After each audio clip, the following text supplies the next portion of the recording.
Welcome back to Media7. The story of Metro magazine's long, steady decline in circulation and readership has become such a familiar narrative that perhaps it's time someone wrote a new one. Well, that's what the magazine's new editor, Simon Wilson, is looking to do with his first issue in charge.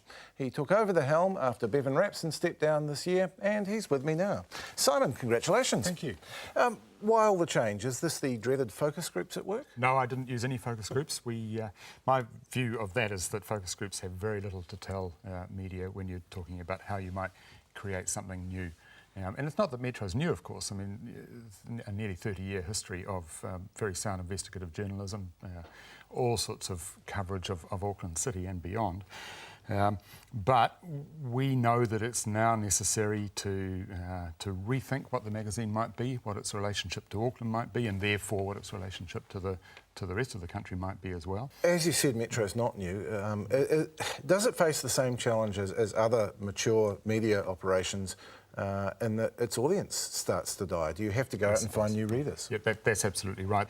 One of the myths about the problems that many parts of media find themselves in is that print media is in trouble. It's certainly true that newspapers around the world are finding declining circulation, but magazine readership in this country and elsewhere is on the up. It doesn't mean that all magazines are doing well. There are far more magazines now available now than there used to be, but overall it's a bigger pie. It's just that many of us have had to deal with a smaller slice of the bigger pie. And I guess the challenge for Metro as a city magazine is to make that bigger, and I think the opportunity's significant there. A city magazine is that wonderful thing where you can write about anything very small scale or anything as large scale as you like. It will always be relevant to your readers, and that gives us... Are you going to be talking to different parts of Auckland? Oh, because yes, there's a perception about who Metro talks to, isn't there? Yes, there is, and Metro, of course, because Metro is a magazine that is proud of the long-form journalism that it runs, we will be continuing with our in-depth current affairs, those sorts of things. We also... I've reinvigorated the columnists. I brought in a lot of new writers, 14 new writers into the magazine. And one of the reasons to do that was to have different sorts of voices who will talk to different sorts of people. It's easy to say in terms of Metro's readership that there's a kind of Remuera audience and a Grey Lynn audience, if you like, in terms of who might buy the magazine. It's much broader than that. Those two markets are important to us, but the magazine has to aim much more widely, and I hope we will be doing that. You've chosen far and wide. You've plucked someone straight off the internet, Emma Hart. Yes, I have, yes. What were you looking for in those new writers? Because it's a lot to bring on at once. What I've done, and I did look very broadly, and I trialled a lot more than the 14 writers, the new writers who are in there now. I said to all of them, I want you to write pieces that will make me and will make other readers really pleased that I've just read that, that will tell us stuff we didn't know, that will challenge, will entertain, will stimulate.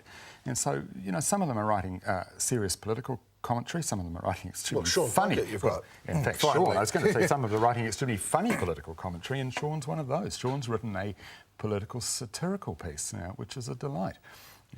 So, the people like Sean, you can have your own ideas about where he sits politically, but I think he probably would say himself, he'll have a go. He's a very funny man. He'll have a go at everybody, and there are other columnists who will do that.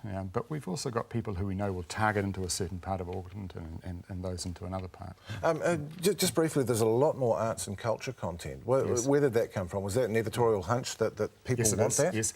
My overall hunch is that there is a big, strong market of people who want a good magazine that treats them seriously, that deals in issues and ideas and cultural life and does it well and provides them with things to read that will be worth reading. And the cultural side is part of that. So, for example, there are poems in the magazine now. There is regular fiction. We've got 2 short stories by Frank Sargison that have never been published in a book. So almost nobody's ever read them. They were in an obscure journal in the 30s. And one of them is about a friend of his called Harry who, quote, comes into my batch sometimes. We can read that now in a way that was never possible to read back then.